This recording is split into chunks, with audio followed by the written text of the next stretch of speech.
Alright, everybody. If you've not been made aware of the game Helldivers 2, then I guess you're living under a rock. It is a game that is taking the gaming scene by storm. It has been for quite a few months now. Not even a few months, a few weeks now. It feels like it's been months. Like, the game has had such constant updates that it feels like months worth of content for any other game has come in just a couple weeks, and it's like actually warped my perception of how long the game has been out.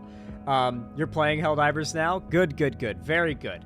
Helldivers 2, fantastic game. Great game, massively fun.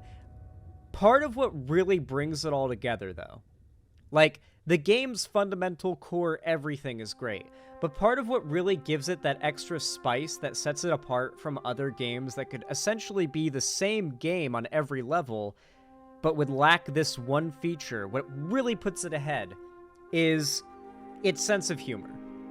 The satire and the extent to which those behind the game adhere to that satire. So this game, gosh, it's kind of hard to explain. I feel just playing the trailer is the best way to impart to you what the game is about. Helldivers 2 Cinematic. Prepare for a masterpiece of an introduction to a game's, like, general tone. This cinematic sets the tone for this game quite perfectly, I think. Oh shit, I've got the video sped up, I'm sorry. I had the 2x speed set on from the, or not 2x, the 1.2x speed on from before. I apologize.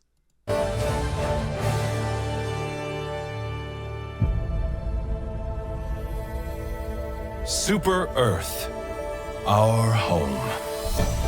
Prosperity. Liberty. Hi there. Democracy. Our way of life. Oh, hello. But freedom doesn't come free. No! Sweet liberty! No!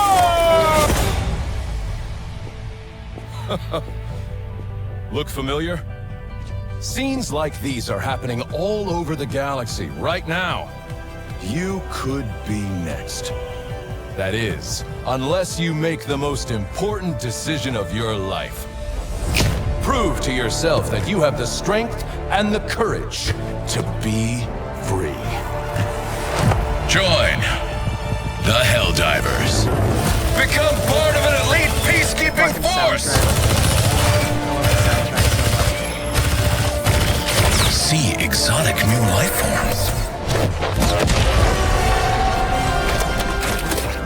And spread managed democracy throughout the galaxy. Become a hero. Become a legend. Become a Helldiver. So, Helldivers 2, fantastic game, and its inspirations are obvious. Starship Troopers, Halo, Warhammer, I could go down the list. Terminator's even one of the inspirations when it comes to the automatons, very clearly. Very, very cool. It is a very awesome concept for a game, fundamentally. The gameplay itself, super fun. It is awesome. It is just a great party game. It's a great game to just hop on and blow off some steam. The stakes are very low because there's no PvP and it's only PvE fighting. And even if you die and fail to extract, you can still win. That's like, the game is actually really forgiving in its, like, a general way of handling failure, as you could call it. The story treats your character like fodder. Meat for the grinder. You do not matter. This is imparted on you from the very get-go doing the tutorial, where if you die during the tutorial and respawn, you don't respawn, you're just the next Helldiver in line, and you see the corpse of your previous character down on the ground there, and you're just the next guy in line after that person.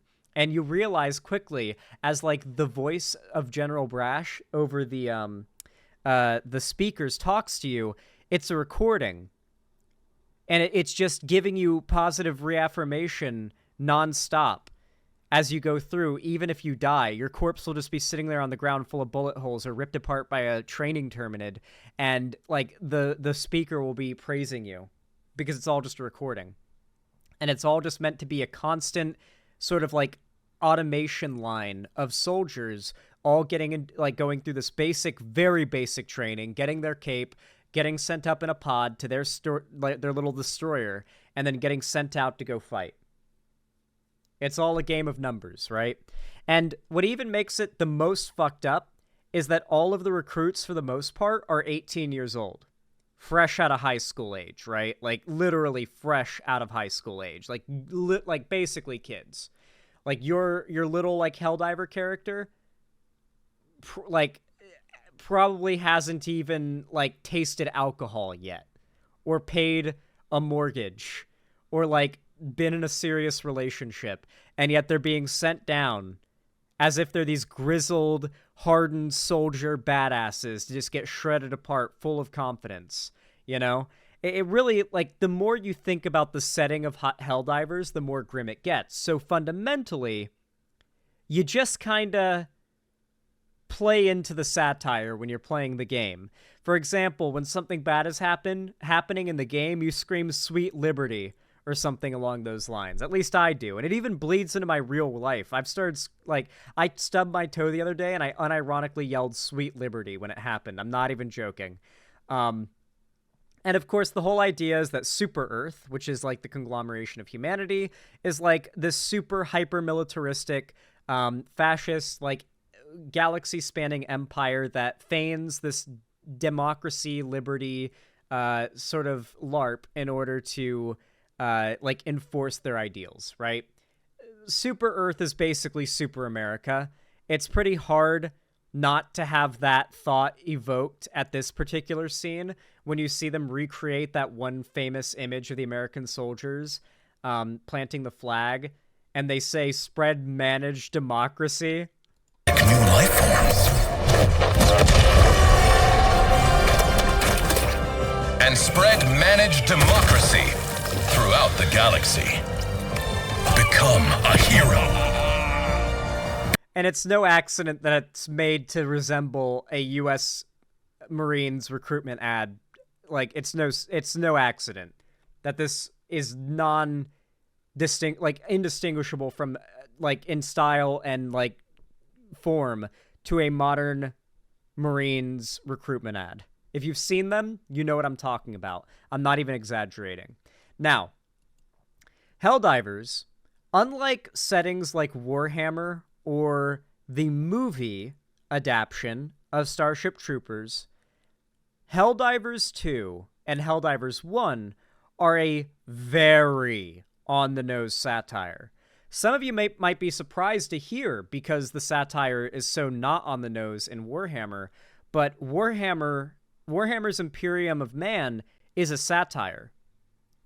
The original, like, brain behind Warhammer itself has gone on, like, long writings about how unironic, like, support for the Imperium is completely missing the point of the story, and they are delusional, and that's the entire fucking point. You could argue Warhammer is bad satire because conservatives don't really get that, but at the same time, I actually don't think it is. Many conservatives admit that they know it's satire, and they don't care. They're sort of owning it, right? And so, not Starship Troopers, Helldivers 2 basically goes on the extreme with all of its satire, making it as in-your-face as possible to essentially escalate the idea of conservatives, like, not getting the satire to its most extreme. And sure enough, the right still supported the in-universe satire made to be as absurd as possible. They still bought it hook, line, and sinker proudly. And so, why am I talking about Helldivers 2? You're probably wondering.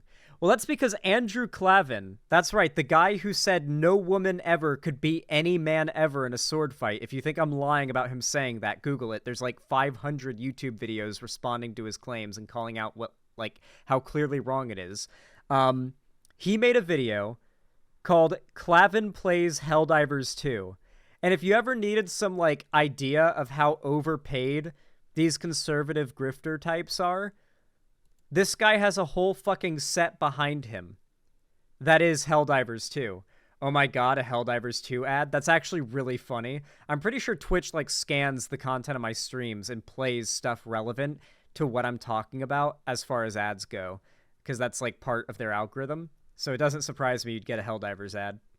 Welcome to Klavan Plays, and Klavan will be playing Helldivers 2, which apparently is a massively popular online game. And I just want to say before we start, I don't like to make excuses for myself, but I play video games pretty well for a guy who was born not just before there were video games, but before there were actual games. We didn't have the rude tools. We needed to carve the rocks into pieces. So we just... You know what I will say? And this is not that impressive of a compliment or that high of a compliment. Andrew Klavan, surprisingly, despite being like the oldest, wrinkliest member of like the squad of Daily Wire ghouls, is actually the funniest. Like, Andrew Klavan actually engages in self-deprecating humor from everything I've seen of him. And maybe it's because I'm a lefty, and so I'm more predisposed to laugh at self-deprecating humor done by conservatives about conservatives. But, like, I actually think Andrew Klavan has some level of comedic chops. Maybe it's just his writers, because he has, you can see the earpiece in his ear. You know, he might just be being fed these lines, but his content is at least the most entertaining out of all the Daily Wire people that I've covered. Had rocks, you know, we would just play rocks. Kids would come over and say, let's play rocks, and we'd sit around and look at rocks. Wasn't that interesting? But this is the first time that I will ever have played an online game. So I'm a little bit nervous about it. I may, you know, make a total fool of myself. But I know you younger folks would never make fun of somebody just because he couldn't play a video game. This is brought to you, this video, by ExpressVPN, which is the VPN. Gee, oh, fucking hell. Christ. So I'm told this game is kind of inspired by Starship Troopers, which was a terrible, terrible movie that was made from a good book. So, the right's narrative about Starship Troopers since the game came out, like if you were wondering why the whole discourse around Starship Troopers happened, it was because of Helldivers 2. It was like a 2-week-long discourse, too. It was crazy how long it lasted, and it's still kind of pittering out. But basically, it started with a very simple premise. Starship Troopers, a cult classic movie that people fucking love, especially nowadays, both left and right, is a movie that, objectively speaking, I mean, and I say this because we have quotes from the director. Not only that, but we have a director's commentary in which the director is commentating the movie and explaining his directing choices and his filmmaking choices through the entire runtime of the movie and explains as such. It is a critique of fascism. Not a satire necessarily, but a critique of fascism. I feel like people are losing the point when they say it's a satire a little bit, because it's not necessarily meant to be a satire so much as a showcase of a scenario in which we see a bad thing happen presented in a propagandistically positive way, and that propagandistic presentation prevents us from recognizing the tragedy that we've witnessed. When you watch, I'm spoiling a movie that if you haven't seen it before, you should really go watch, so, you know, here's your chance, spoiler warning. The movie is fundamentally about a young man named Johnny Rico, who pretty much day one out of high school joins the military. He becomes part of the infantry. He goes into a downright brutal and abusive training that involves, and mind you, in this society, you can't even vote unless you've served in the military, so, or have babies. You have to get, like, a breeding license that you get through military service. So, basically, he signs up for the military, mostly, and he admits this, almost entirely because of a girl named Carmen who wants to be a pilot. And she ends up achieving that dream. Rico gets the job in the infantry that he can get with his test scores because he doesn't score high enough. Carmen's literally a genius, and that's why she's able to be a pilot. And so from there, we end up seeing like the sort of evolution of Rico, as you might call it, from the perspective of like a very brain turned off viewing of him going from like a bright-eyed teenager coming out of high school to a hardened war veteran by the end of the movie, the leader of Rico's Roughnecks. That is the very surface level viewing. That is the viewing that the propagandistic viewing of the movie is supposed to give you. If you fall for that view of the movie, then you are clearly susceptible to propaganda. Because if you look at it the way the director wants you to look at it, or I should say the way the director looks at it. Because remember, the director is open to interpretations of his work. Most artists are. And the idea behind the movie was, depending on how you interpret it, that would say a lot about your fundamental values. If you see this movie as a heroic, triumphant, like, battle for justice and goodness, that says a lot about your politics, as it does about conservatives on Twitter these days, right?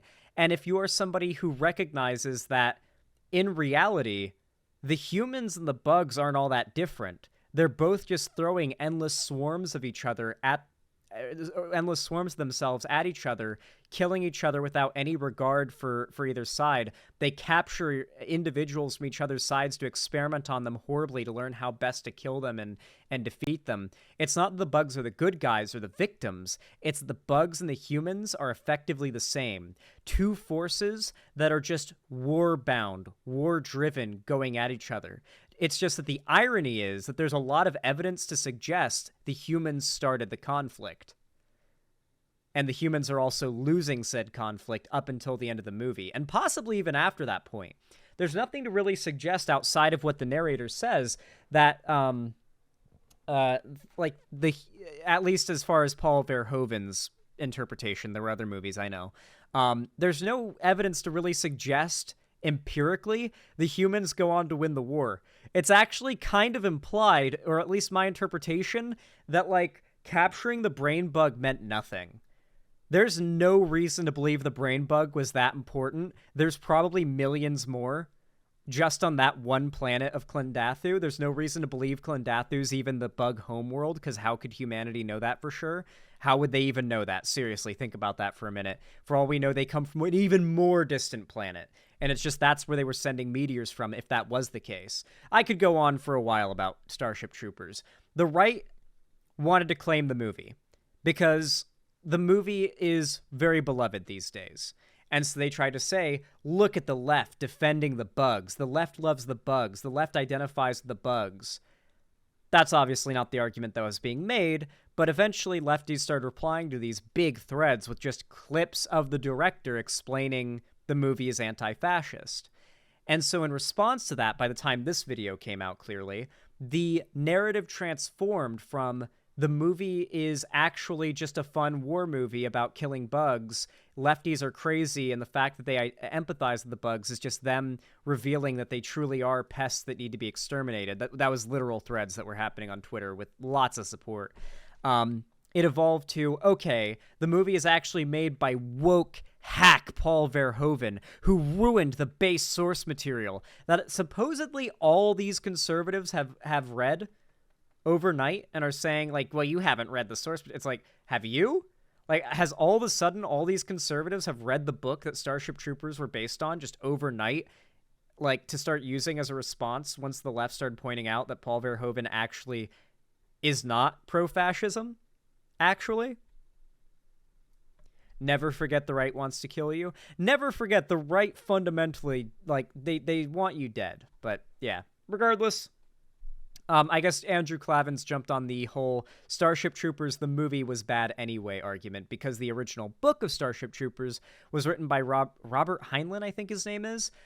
Quite staunch conservative. Heinlein, supposedly at one point in the book, I've been told he finds a way to write a dissertation on the evils of socialism and communism into the book, but finds a way to work it in universe. He has, like, because, like, Rico has to write a report for his classes on the evils of communism and socialism. So, like, Robert Heinlein uses that part of the book to just, like, self-insert his opinions on socialism and communism. So like a decent like chapter amount in some books, amount of the book is like a dissertation on the evil of like socialism. Like Robert Heinlein agrees with the politics of the Human Federation. And so when Paul Verhoeven was made to adapt it, what didn't go exactly like that. It was originally supposed to be like a completely different movie, but then executives said, hey, this is basically Starship Troopers in aesthetic. Why don't you just make a Starship Troopers movie? Paul Verhoeven read like the first couple chapters of the book, really didn't like where it was going because it was pro-fascist, and he was literally a Holocaust survivor, I believe. Is he not? Correct me if I'm wrong. Paul Verhoeven's a Holocaust survivor, right? Like, didn't he come from Poland, like, during Nazi rule or something like that? I might be totally off here and embarrassing myself, but, like, I'm pretty certain he's seen, like, the Nazis with his own eyes. And so reading that book and seeing how much Robert Heinlein's politics align with, like, Nazi Germany and the Third Reich, he really didn't like that very much and decided to write the movie as a critique of Robert Heinlein's work rather than a loving adaptation of it. He's Belgian. He was around when they pushed west. Yeah, okay, that's what I thought. Yeah, so it's just like, yeah, I don't really know where else to go with that point. Like, the right just kind of moved the goalpost entirely. From lefties are crazy for over-analyzing this media to lefties are cringe for simping for the awful movie. They've moved to now the movie is bad. By Robert Heinlein. Robert Heinlein wrote a very right-wing, pro-military book, and Paul Verhoeven, the director, turned Starship Troopers, the movie, oh, hey, I didn't even have to... Okay, now he's making the goalpost moved argument for me. Into an anti-military book, a kind of satire of Robert Heinlein, and the movie bombed when it came out, and even the critics hated it. But this apparently has made the movie popular again, so we're going to... Not really. The movie has been a cult classic for a long time. It's more so that the game made the movie relevant again in the cultural zeitgeist. It was one of those movies that bombed when it first came out, and then everyone like watched it afterwards on like VHS. In my case, it was VHS and was like, fuck, this goes hard. Going to take a look. And like I said, I've never played an online game before, so may not be as good as Boomer gaming time. My usual expertise. Right. All right. Well, I'm excited for him to react to the opening cinematic. This is gonna be good. Democracy. Democracy. Our way I know of you hate life. Our way of life. But freedom doesn't come free. Jesus Christ. I fucking hate that these people have more money than God, so they can pull off edits and production value shit in their content that, like, there is literally no left-wing outlet anywhere that could pull off an edit like that. Like, just casually in a video. There's a whole team behind that shit. God, these fucking people have so much money. I mean, we were literally watching Fresh and Fit earlier, and I don't know if you guys were paying attention to the donations that were coming in, like, nonstop through that Fresh and Fit, like, bit that we watched. Did you notice how many of them were, like, straight hundreds of dollars donations? It wasn't just that the donations were trickling in nonstop. It was that, like, regularly the donations were in the hundreds of dollars, dude. Like, it's not just that these organizations have massive, like, corporate funding. Right-wingers are honestly online the most grassroots funding, like, support people out there. Like, the right knows how to fund the people they support. They really do. It's like, like, over the top, you know?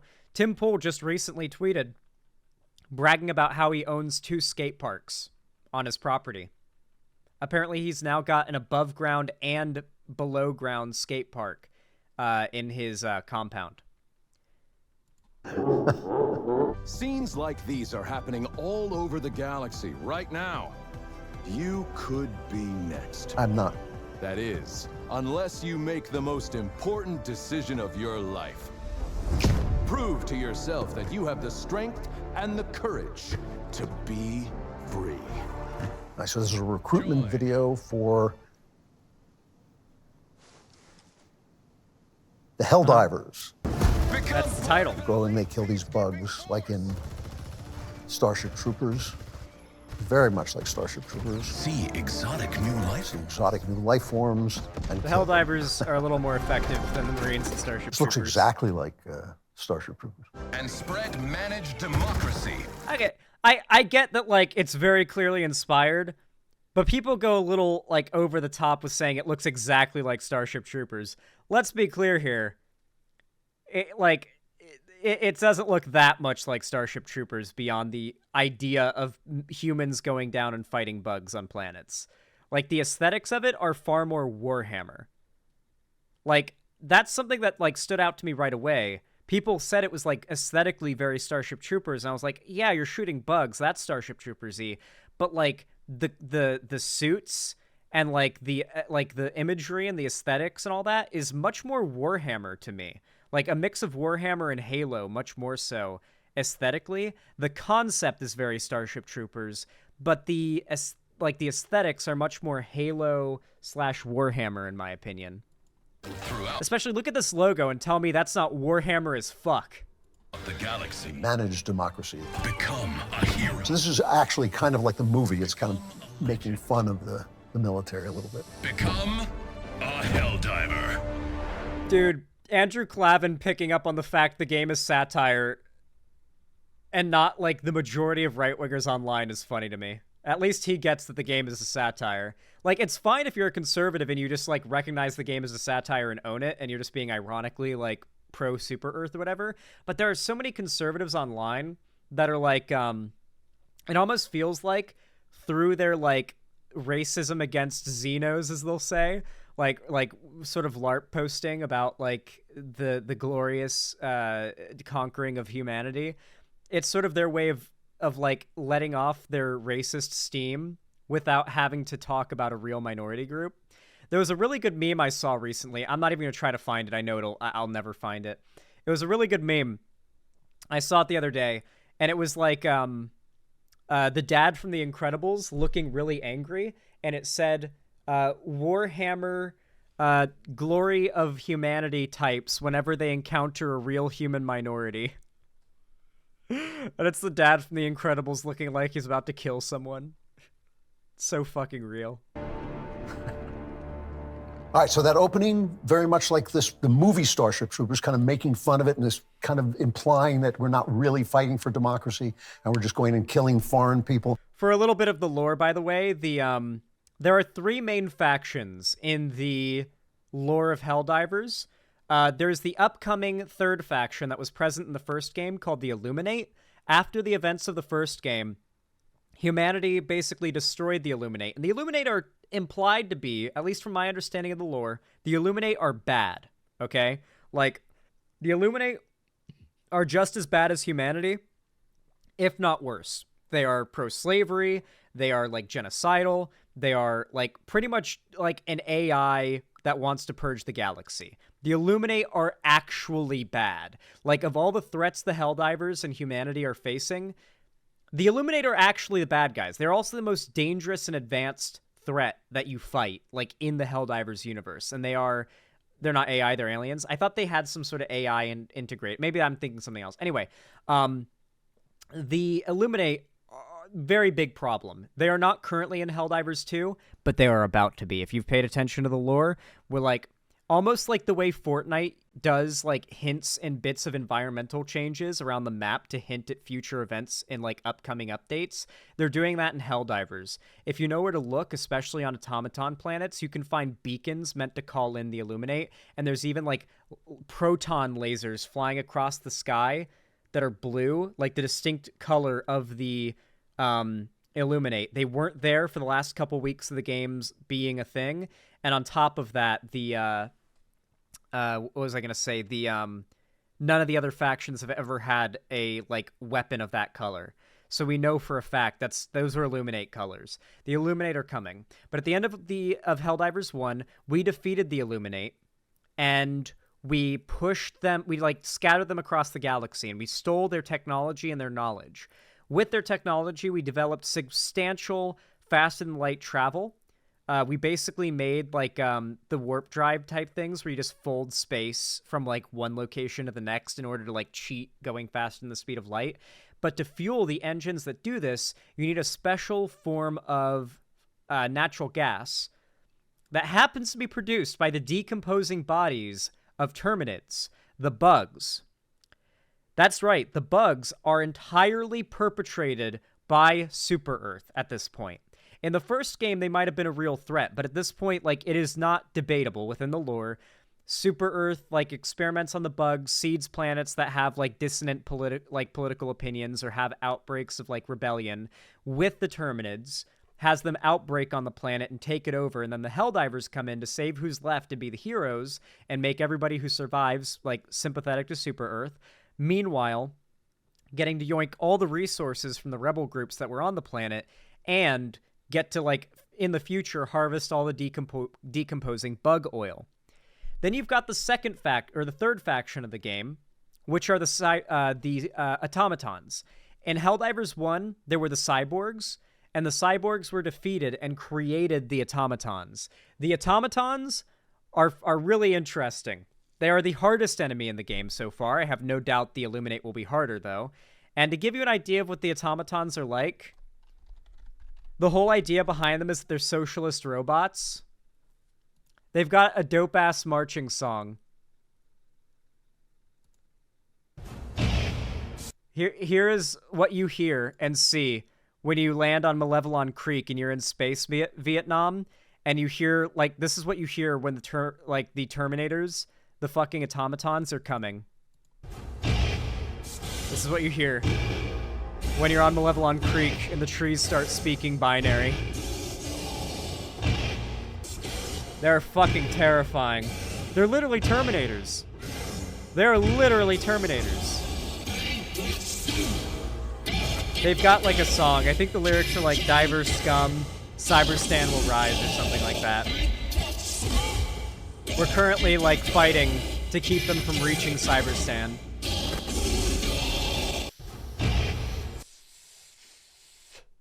So yeah, socialist robots. They're probably not actually socialist. However, you may be wondering, why are we fighting the robots? Well, they are attacking us, to be fair. They are invading.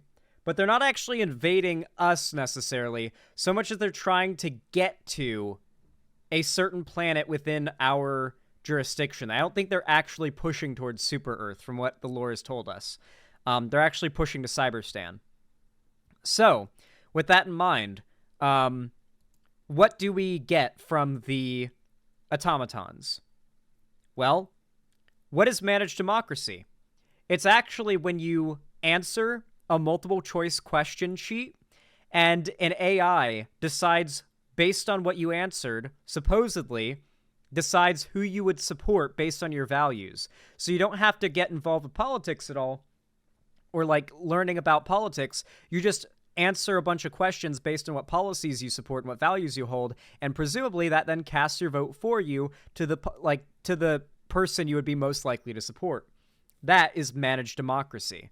Now, it is pretty clearly stated in the lore that they are rigged voting machines, and the AI is rigged, and that managed democracy is not democracy at all. There are no true elections.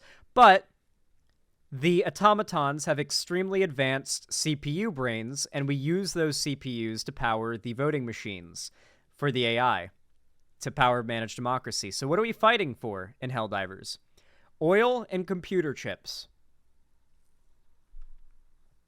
In Helldivers, we are a massive regime engaging in galactic imperialism in order to maximize our collection of the resources of oil and computer chips.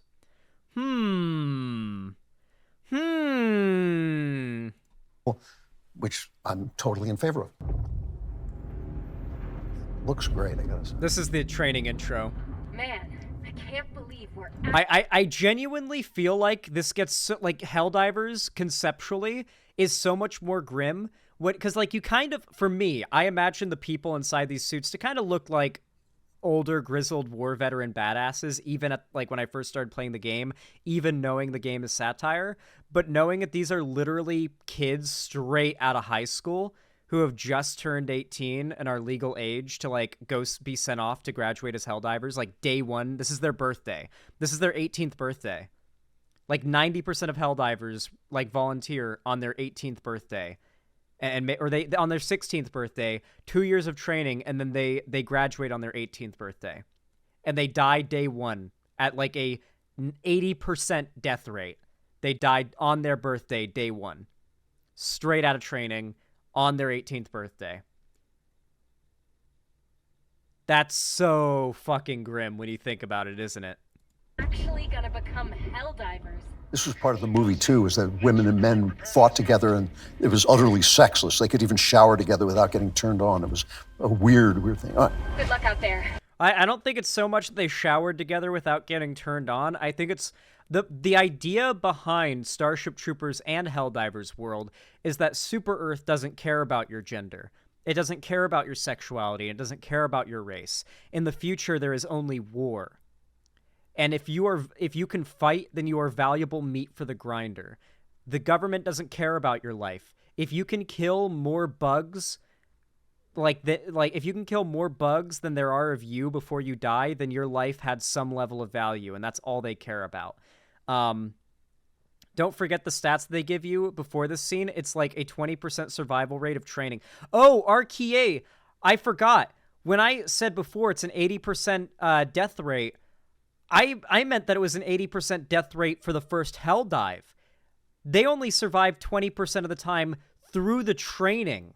Like the starting tutorial of the game, that training, only 20% of them make it through that. Holy shit, yeah.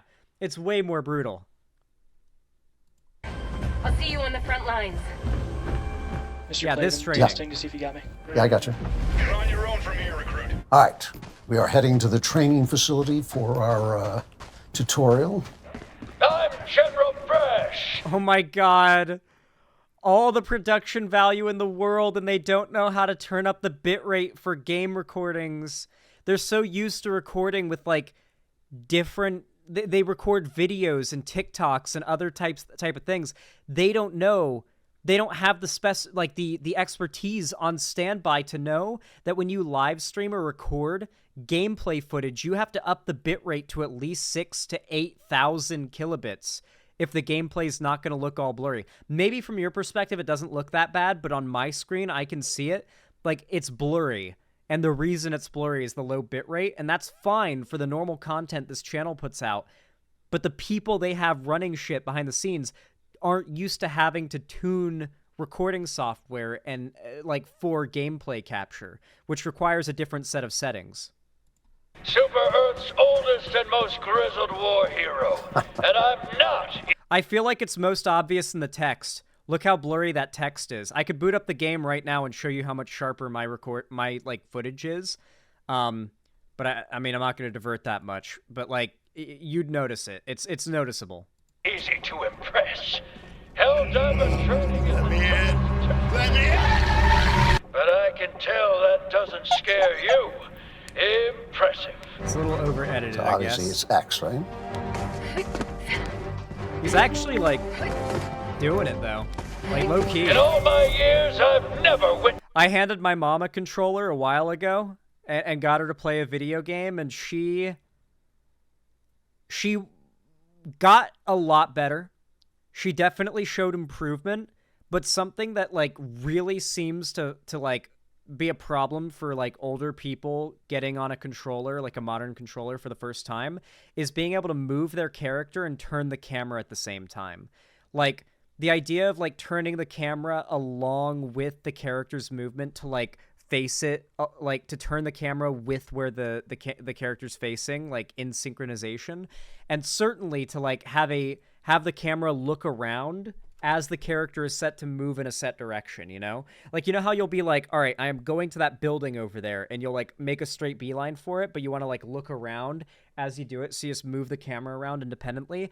That skill seems to be pretty fucking hard for older people getting back into games, especially, or getting into games for the first time, to grapple with. And my mom had a pretty hard time with it. It was really a matter of walk to a place, turn the camera, then walk as far as she could with that camera orientation, then turn it. And she started to moving it while moving towards like the end of when we were playing. If I got her to play more, she probably would get even more mechanical improvement. But like, he's doing better than she was. I'm surprised to say. Maybe he's like played more games for his show, so he's gotten used to it a little bit.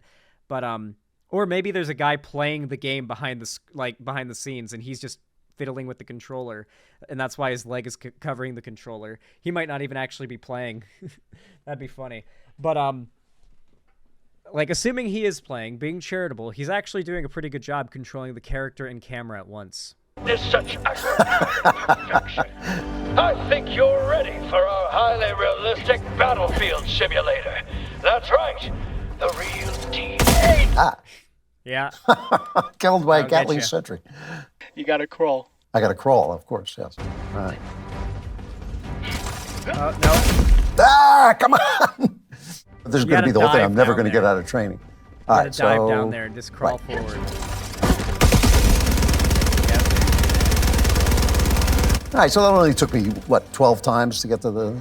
Now, activate the battlefield injury simulator. I love the battlefield injury simulator. I fucking love the battlefield injury simulator. It's just a fucking spike that comes out and stabs you in the fucking chest. Hopefully this doesn't hit you in the heart. 20% survival rate, by the way.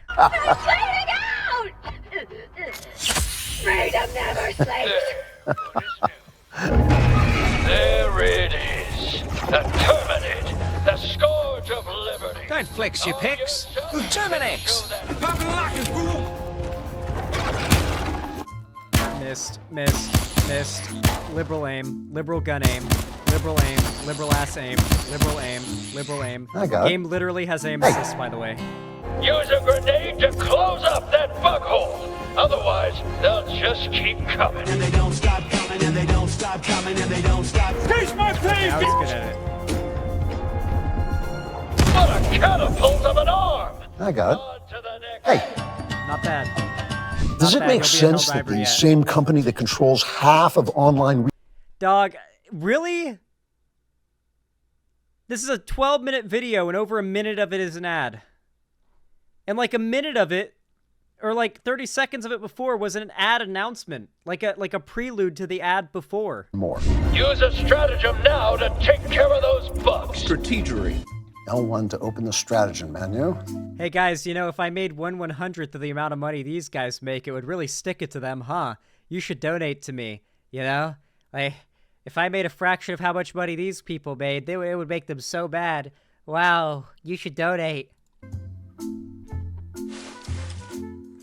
I'm sorry. So hold L1. Now you see on the top left of your screen there's arrows. Top left of my screen is arrows. Oh my god, So you he's got push to learn those on the stratagems. Oh, I see. Orbital precision strike. Okay. He is going to bounce the stratagem right back onto himself, isn't he? I really hope he does.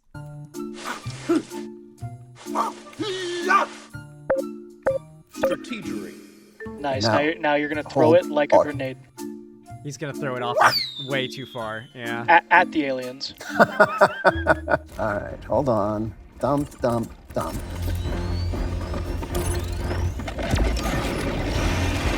Oh, That I work? think this might Oh, get I him. see what I'm doing. I'm Standing directing pretty the thing. far. No, get I away. get it now. Okay. All right. He's got to throw another one. I think he's got it. I do think they should have given you a big strike here, but I think it's good to make you have to keep Bastard, throwing I them. read your Get book! them all.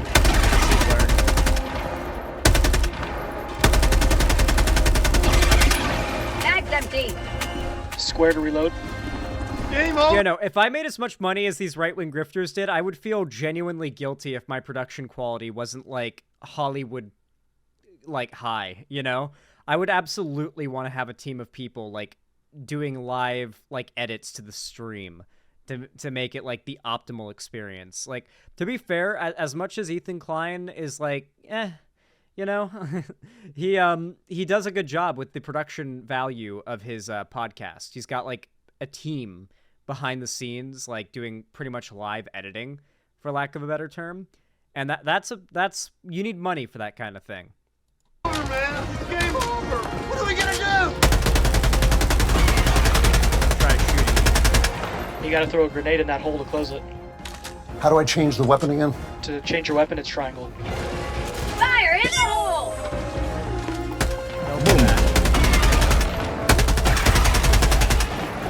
Fire in the hole! Oh, it went in. Those unthinking folks never stood a This is hard. tactical. Now, somewhere not. around here is the flag in the of Super tutorial. Earth. Find it and plant it where all can see its democratic glory. Praise Yes. Super Earth. Make sure you show it the proper respect. Oh man! Oh god! Oh man! Oh god! Oh man! Oh god! Oh man! Oh god! Oh man! Oh god! He's actually mewing. Oh, he's actually like, he's locked in. Bro's actually locked in. Palms are sweaty.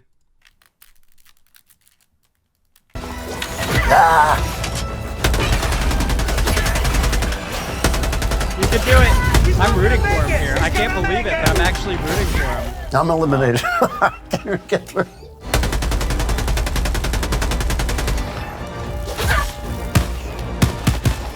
You've got this. You've got this. Shoot bug. Get in the pod, shoot the bug. Glorious work, recruit. Already you've advanced Did he get the cause stuck? of democracy Oh, yeah, he's good. farther than any soldier I've ever seen. He did it. I like being a became a fascist. I'm Helldiver. just not that good at it.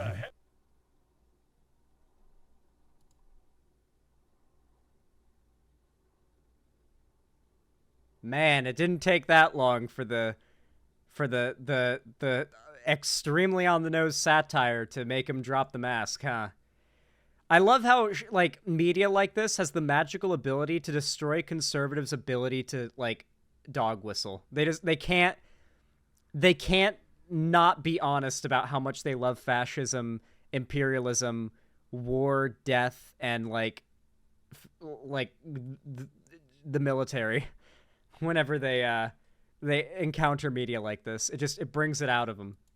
All right. Well, that was embarrassing. That was a humiliating. I can't even get through the tutorial. I'm just ashamed of myself, and I feel that I'm not as fascist. I feel my inner fascist hasn't fully come out. Now they're going to put me in a real mission. This is going to be embarrassing. This Put him is on terrible. Helldive. Oh, they cut the music. Dun, dun, dun, dun, dun. Fucking love the soundtrack. And fear the shadow of neither death nor tyranny. They put him on Helldive, I think. Is your cause. No, they couldn't have. This counts too low level. Did they drop him like right away on top of the POI? I think they did. That looks like a lab or something. I couldn't see anything. All right. Hey, Gilmore, What's that? you suck, you jackass. All right. Jeez. Bag's empty. Bag's empty. Bag's empty. Bag's I bet he's empty. spam reloading too. Empty. Ah. All right. A little better there. A little better. So your objective is to raise a flag, and if you Yeah. use a touchpad, you can see where it is on the map. Oh, wait a minute. Oh, he's Ah! on. Now you blew it. on the You guys easy are giving me step. instructions while I'm getting killed here. Ah! This is really difficult. This is a first level, huh? Nice shooting, It's the easiest difficulty. Oh, I have to hand in my fascist card. Well, that would actually. Amazing. I genuinely love how Helldivers 2 has just absolutely destroyed the ability for the right to keep the mask on. I genuinely couldn't be happier about this game existing. It's just, it really, on so many different levels, appeases me.